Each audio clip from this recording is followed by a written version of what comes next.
aí, meu time? Sejam muito bem-vindos a mais um Rolê da Tarde. Se você ainda não me conhece, muito prazer. Eu sou a Ju Reis, apresentadora desse programa tão diverso, recheado de entretenimento, com muitas coisas boas para vocês aprenderem aí da casa de vocês ou do trabalho, de onde vocês estiverem. Está aparecendo aqui para vocês as minhas redes sociais, então depois do nosso programinha, vai lá dar um pulinho pra gente bater um papinho também sobre o nosso programa de hoje. E ó, o tema é muito especial. Nós vamos falar sobre a importância de uma boa noite de sono, de uma boa vida com sono, porque afinal é tão gostoso, né? A gente poder deitar, descansar, mas como fazer isso de uma forma leve? E eu trouxe uma convidada hoje muito especial, psiquiatra, médica do sono, é a Flávia. Seja muito bem-vinda! Obrigada, Ju, obrigada, bom dia. Como agradeço você tá?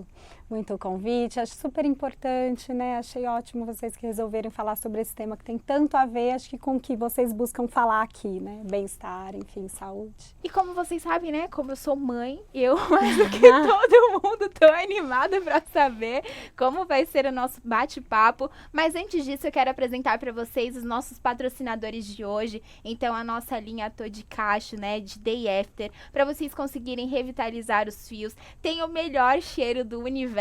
Toda vez que eu passo, principalmente o spray, assim, ó, borrifando por todo o meu cabelo, as pessoas me perguntam qual perfume eu usei. E eu fico muito feliz em poder falar que hoje eu não gasto mais dinheiro com perfume, porque os próprios produtos, eles já têm uma essência que, inclusive, vem lá de Paris, por isso que é um cheiro diferente. Então, além de deixar o meu cabelo belíssimo, muito hidratado, muito brilhoso pelas tecnologias presentes na fórmula, eu fico sempre muito cheirosa. Agora, vamos voltar para o nosso tema principal.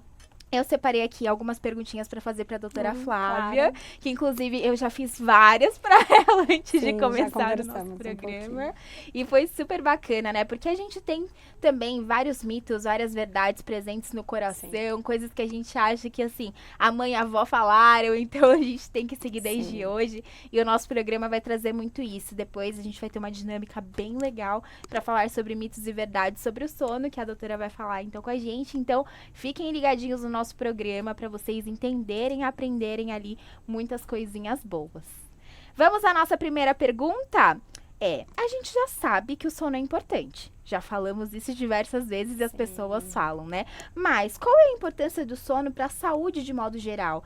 E eu queria que você falasse um pouquinho assim, tem dificuldade, não tem? É uma importância muito grande mesmo? Ou as pessoas exageram na hora de falar? Comenta um pouquinho pra gente. Perfeito. Acho que esse ponto do exagero é importante também, né? A gente falar, que às vezes as pessoas, né, vão muito pensando que, nossa, preciso dormir tantas horas, o sono...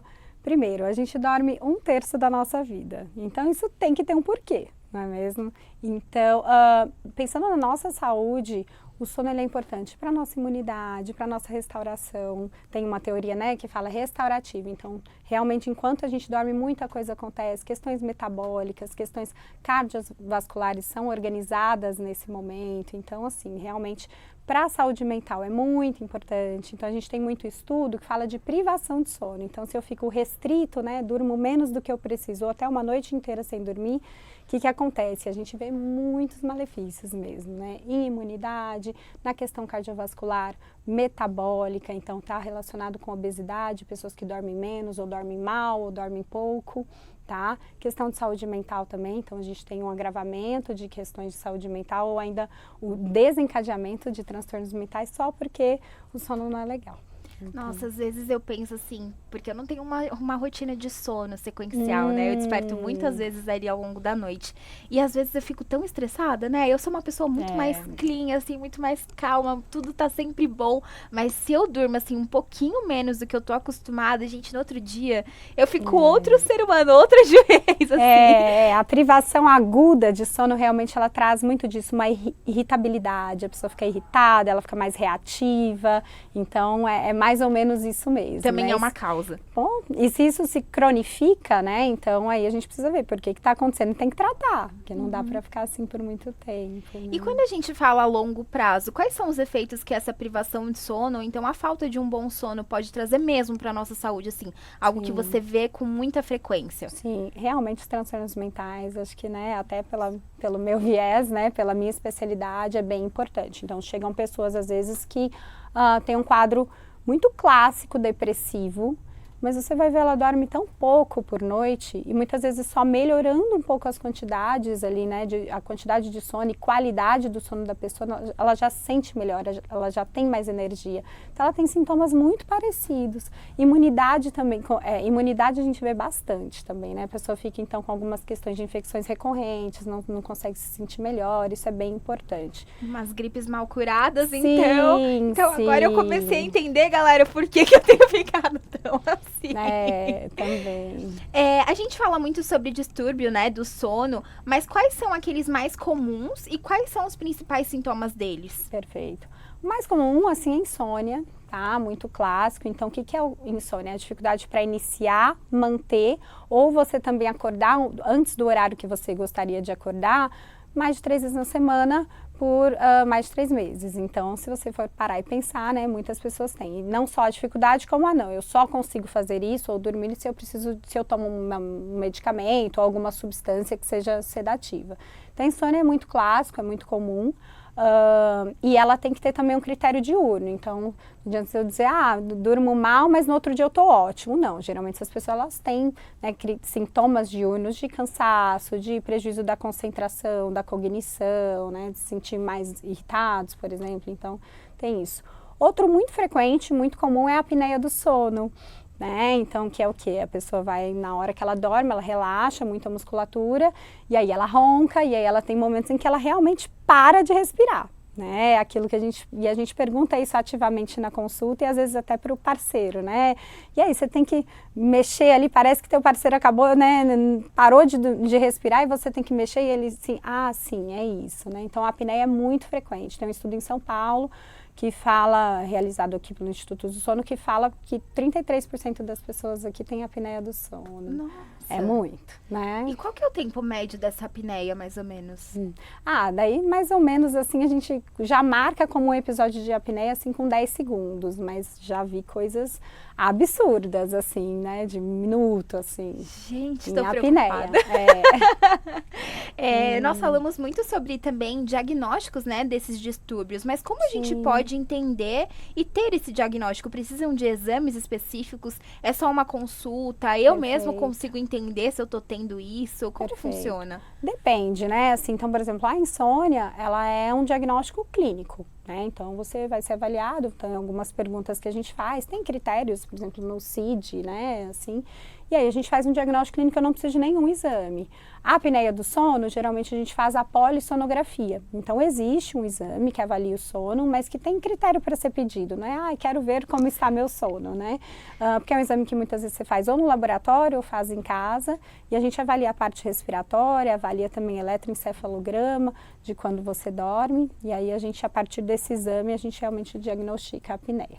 Fica tudo ligadinho por um tempo. Você dorme com alguns fios, assim, mas é uma noite só. Então, alguns precisam de exames, outros já o diagnóstico clínico você já, né, consegue fazer o tratamento. E hoje a gente tá numa era 100% digital, né? Eu falo que o meu celular aqui, eu acho que é a primeira coisa que eu faço no dia, assim.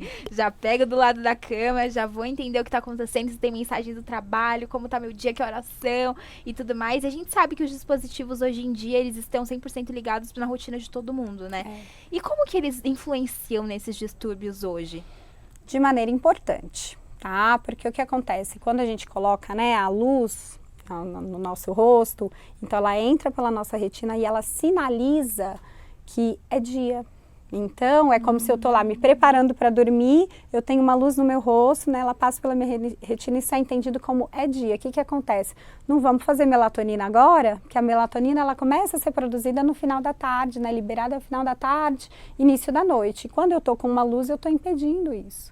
Então, a luz, ela tem um significado muito importante para nós, nesse sentido de fazer a rotina dia e noite.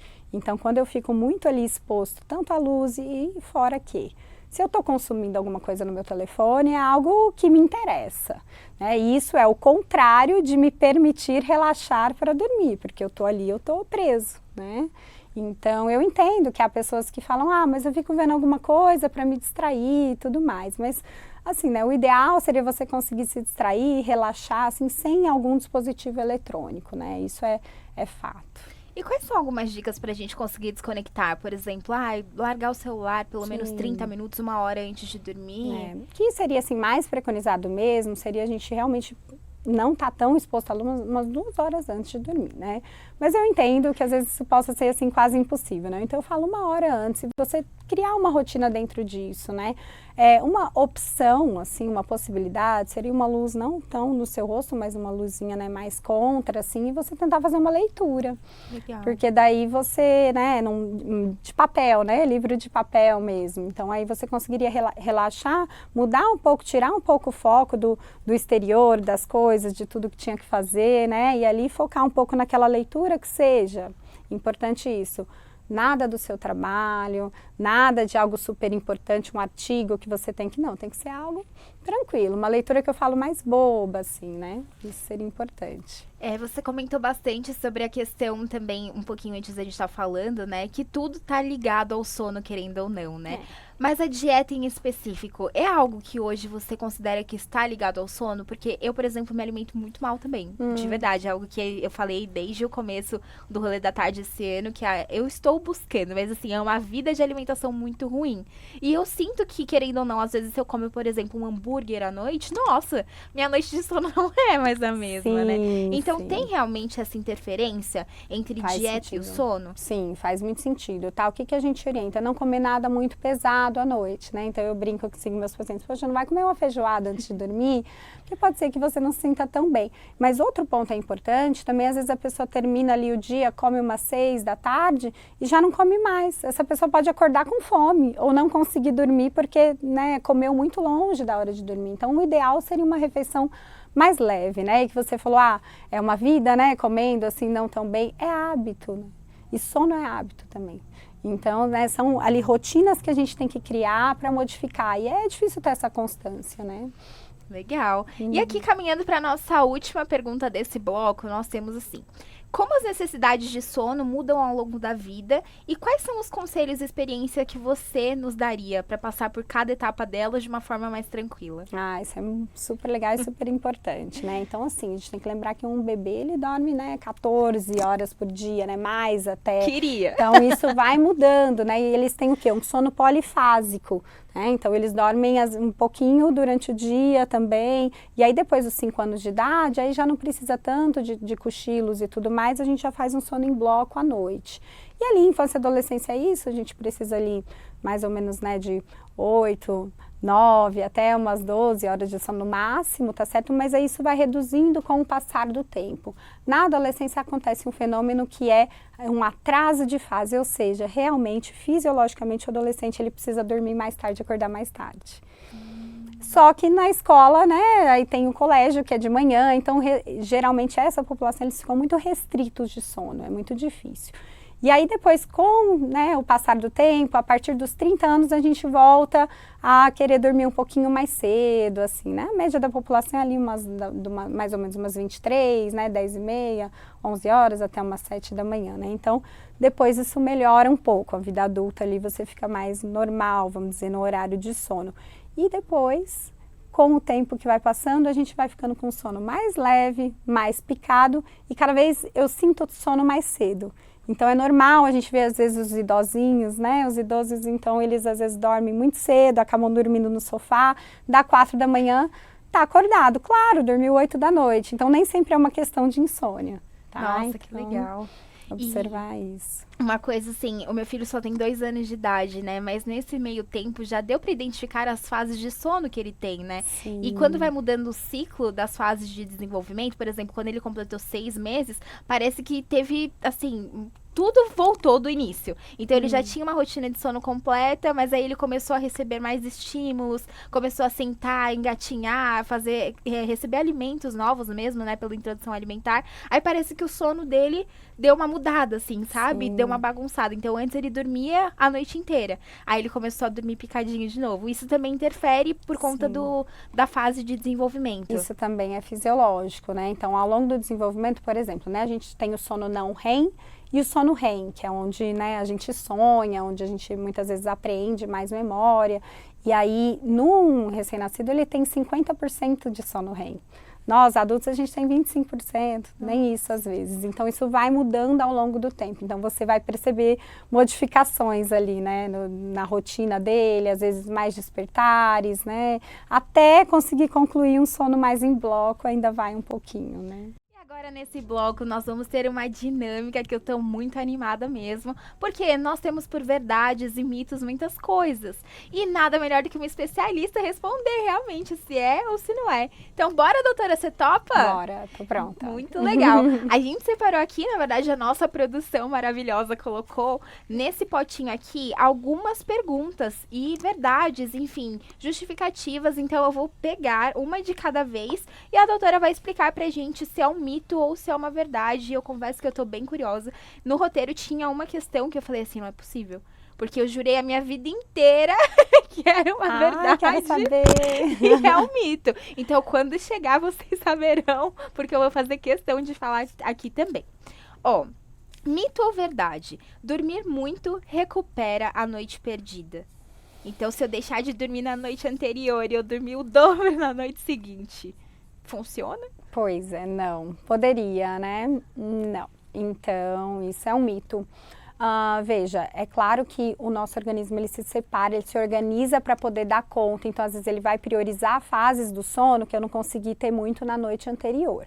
Mas a gente fala que para uma noite mal dormida, eu preciso de mais ou menos 2 noites bem dormidas. Nossa. Então, isso de eu querer compensar não funciona, né? Não é uma conta bancária onde eu vou colocando ali créditos ou, né, débitos. E a gente vê isso acontecer muito na situação de fim de semana, né? Então, durante a semana, isso tem um nome, isso se chama jet lag social. Então, durante a semana eu durmo lá espremido por causa dos meus compromissos sociais e de trabalho e tudo mais, e no fim de semana eu acho que fazer aquele longão de sono vai funcionar. E a gente já viu, tem muitos estudos que mostram que isso realmente assim, é tão ruim quanto você sempre dormir pouco. Nossa. Então, não tem... é mito. Ou seja, não façam. Durmam bonitinho por aí, porque não vale a pena, galera. Próxima. Mulheres precisam de mais sono do que homens? Essa nem eu sei. Não precisam de mais sono. Mulheres, elas sofrem mais de insônia do que homens, tá bem? Mas assim, no geral, só no período de gestação. Quando elas estão grávidas, aí é comum elas sentirem mais sono. Mas isso para o adulto normal é igual, então é mito. Pelo excesso de preocupação mesmo, será? Ou por estímulos hormonais? Então, não conseguem ter isso. Claro que realmente no momento da menopausa, aí sim eu tenho uma influência bem importante da questão hormonal, influenciando em ter insônia, mas antes mesmo. Mulheres adultas jovens, e eu acredito que sim, que deva ser realmente pelas múltiplas tarefas que as mulheres têm que, né, dar conta e tudo. Eu tava comentando um pouquinho com a doutora que vocês sabem, né, que eu faço 1000 coisas, né? Então, tô aqui como apresentadora, também sou criadora de conteúdo, empreendedora, sou mãe e tudo mais. E parece que a gente já cresce muito com essa bagagem de ter que dar conta de tudo, ter que fazer muito tudo, né? Então, quando eu perguntei de preocupação, foi mesmo por isso. Porque, por exemplo, eu vejo pelo meu irmão, que tem pouco tempo de diferença de mim, e ele é 100% assim. O mundo pode acabar, que ele tá assim, pleno. E eu já tô assim, meu Deus, o mundo não pode acabar, porque isso, porque aquilo. Principalmente as mulheres, né? Então, culturalmente, a gente tem isso de ter que dar conta, de ter mais funções. A gente está começando a olhar para isso, para essa sobrecarga que não é dita aqui, né? A gente está começando a observar e perceber isso, mas ainda tem chão. Mas para mim faz todo sentido isso com as mulheres sofrerem mais de insônia do que os homens. Nossa. Né? Ai, chegamos à pergunta que eu queria. Chá, mate e café prejudicam na hora de dormir? Claro, era isso, né? É uma verdade. Por quê? Porque tem cafeína, né? Então, a cafeína, ela ocupa um lugar, né, no nossos neurotransmissores, onde ela é um ativador. Então, é claro, né? Mas e quanto tempo, então, né? Geralmente é uma pergunta que as pessoas fazem. Há diferenças na metabolização da cafeína. Então, eu posso ser um metabolizador rápido, que não vou sentir tanto, mas eu posso ser um metabolizador mais lento. Então, vai influenciar. Então, se você tem problemas com sono, realmente a gente orienta no mínimo umas 6 horas antes de dormir, ser a sua última tomada de qualquer coisa que vá te estimular. Então, chá verde, chá preto, chá mate, cafeína, refrigerantes, chocolate tem cafeína. Então, tudo que for te estimular, seria o melhor você se privar mesmo. Amor, se você estiver vendo isso... O que? Ele toma um cafezinho antes de dormir? Um cafezinho estaria ótimo, né? Mas aí ele toma uma xícara imensa de café antes de dormir. E eu falo pra ele, amor, pelo amor de Deus, porque ele já é hiperativo. Então pensa, alguém com hiperatividade mais ligado ainda. E ele fala, não faz diferença. Aí eu falo, faz. Aí ele, não, eu já tô acostumado. E aí ele fica sem dormir, assim, a madrugada inteira. Aí acorda cedo, porque é professora, aí tem que dar aula muito cedinho. Aí toma mais café, né? Aí fica o dia inteiro num looping de café. Sim. Só que aí o que eu fiz de errado? Eu falei assim, ao invés de café, eu vou comprar chá de maracujá, chá mate, sabe? De maracujá. Porque eu falei, desmaia, fica em paz. Sim, mas se é só da folha do maracujá, aí pode, aí é bom. Eu acho Camomila, qualquer outro, né? Deve ser o mais agora se é chá mate com sabor maracujá, né? Se for, eu acho que é isso mesmo, assim, o mais industrializado possível. Então, por isso que quando eu peguei essa daqui, eu falei, nossa, essa eu preciso saber, porque eu fui tentar ajudar e acho que eu fiz 100% Não, mas tem vários chás que você pode tomar antes de dormir com tranquilidade, né? Todos os que não tem, assim, a maioria é chá preto, chá verde, chá mate, esses realmente têm cafeína, né? Nossa, então... muito legal saber. E tá aí algo que eu jurava que... Ele me falava tanto que não fazia diferença, que eu falava assim, então talvez não faça mesmo, mas faz mesmo, né? Faz. Nossa, muito legal saber. Agora, uma que eu também, confesso que até hoje eu amo, tomar um leitinho pra dormir. Nossa, pra mim faz toda a diferença. Eu me sinto uma própria bebê, sabe? Mas tomar leite morno ajuda a dormir? Pois é, não tem assim um trabalho científico dizendo exatamente isso, mas isso faz parte de uma coisa que a gente chama de rotina pré-sono. Então, se de repente, desde a minha infância, eu estou acostumado a tomar um leitinho quente antes de dormir, isso está conectado, né? Isso está, então, condicionado no meu cérebro, que a hora que chega aquele momento de tomar o meu leitinho quente ou o meu chá mesmo antes de dormir, é um passo do meu relaxamento. Então, pode ajudar muito. Se isso tá dentro da sua rotina, entende? 100% ligado isso minha. Faz aquela, né, o que a gente fala de uma associação. Por exemplo, quando você tá no cinema, você pode ter acabado de jantar, você vai querer comer um pipoca. Parece que você tem fome de pipoca, né? E é por isso, então você tá associado àquilo. E é a mesma coisa no sono. Quanto mais a gente consegue fazer associações de, isso me traz tranquilidade, isso me traz relaxamento para dormir. Seja o leite quente, seja um chá, seja uma leitura, uma essência que você passa, enfim. Tudo isso vai fazendo com que você mostre para o teu corpo e para o seu cérebro, estou indo dormir. Ele entende. Nossa, que legal. É muito bizarro, né, como a nossa mente funciona. Eu fico tudo comportamento, tudo comportamento. Lembrar dos sonhos é sinal de bom sonho? Não, isso é mito. Tá? Então, assim, porque a gente tem sonhos, a gente tem no sono REM, que geralmente é no finalzinho da noite. Então, pare e lembre de momentos em que você tá lá, né, no final da noite, você estava sonhando e de repente toca o despertador e você acorda, né? Então, aí, geralmente, a gente pode lembrar, esses são sonhos um pouco mais bizarros, que a gente usa mesmo essa palavra, tá certo? Assim, mais desorganizados e tudo, então eu posso lembrar deles. E a gente tem sono no N3, que é sonhos no N3, que é um sono mais profundo, que às vezes esses são coisas mais do cotidiano, do dia a dia, às vezes esses a gente não lembra tanto. Então, você pode lembrar ou não, assim. Muito legal, eu adoro quando eu acordo e eu falo assim, gente, eu sonhei com isso. Eu também gosto. Nossa, eu fico tão feliz. Faz tempo que não acontece, mas uma hora vai voltar. Sim. Fazer exercícios físicos à noite prejudica o sono? Sim. Para algumas pessoas. Então, essa pergunta, ela não tem, assim, uma resposta exata, tá bem? As últimas coisas que a gente tem tido estão mostrando que não exatamente, mas tem pessoas que são mais noturnas, né? Então, que a gente chama de um cronotipo vespertino, essas pessoas muitas vezes se fazem o exercício à noite, elas vão se sentir realmente mais despertas e vão ter mais dificuldades para dormir, mas isso é muito individual, tá bem? Tem pessoas que são mais matutinas, então já são, né, mais da manhã e tudo mais, que mesmo se fizer um exercício à noite, às vezes vão estar tão cansadas, né, o sono delas chega mais cedo, que não vai influenciar. Então, é muito individual mesmo. Nossa, eu sou 100% matutina. É. Se tiver que acordar, por exemplo, Acorda bem. 4 da manhã, eu acordo feliz, saltitando, assim, e o meu filho é a mesma coisa. Olha Mas, só. assim, 8 da noite me deixa quietinha. Sim. Eu só quero ficar em paz na minha caminha, me preparando pro meu sono. E isso é herdado mesmo, então faz sentido, às vezes, teus familiares, enfim, teus pais também sejam. E aí também tem um pouco da influência da rotina da casa, né? Eu sou vespertina, eu funciono um pouquinho mais tarde, assim. Olha. Eu não acordo feliz 6 da manhã, não. Mas isso é importante, porque na mídia hoje estão falando muito sobre isso, né? Acorde 6 horas da manhã ou 5 e vá, né, ser feliz. Eu sempre falo que, assim, é para quem pode, não é para quem quer. Exatamente. Então, se você vê que né, muito difícil para você isso, não faça isso, né? Talvez o seu melhor horário de treinar, de produzir, seja mais à tarde e noite, tudo bem, não é uma regra, né?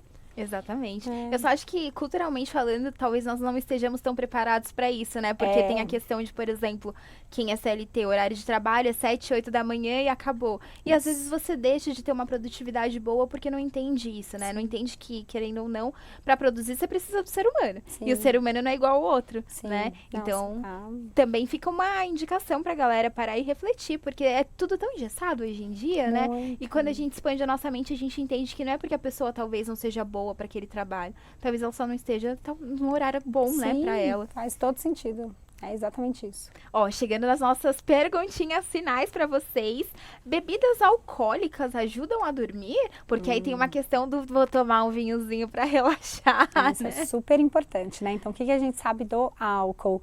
Ele, de fato, quando você faz o uso do álcool, inicialmente você pode até pegar melhor do sono. Mas depois o seu sono é bem ruim. Porque é um sono picado, então a gente sabe que ele acaba fragmentando o sono. Então não é uma boa ideia, porque por mais que você possa iniciar seu sono de uma maneira mais rápida, depois o sono fica fragmentado, né? Você fica acordando no meio da noite, então não é uma boa ideia. A dorzinha de cabeça no outro Sem dia. contar todos os malefícios, né? Sim, então... Nossa, doutora, que prazer te conhecer, ter tido essa aula. Nossa, saí daqui hoje com o coração muito mais em paz, principalmente depois do seu diálogo agora, de entender que cada ser humano é um ser humano, cada um funciona de uma forma diferente e que a gente precisa respeitar o nosso corpo, né? Respeitar as nossas vidas mesmo, porque, querendo ou não, tem sempre aquela comparação, aquela competição de ai, mas fulano entregou 50 coisas, eu tenho que entregar 60, ai, fulano fez isso, fulano fez aquilo.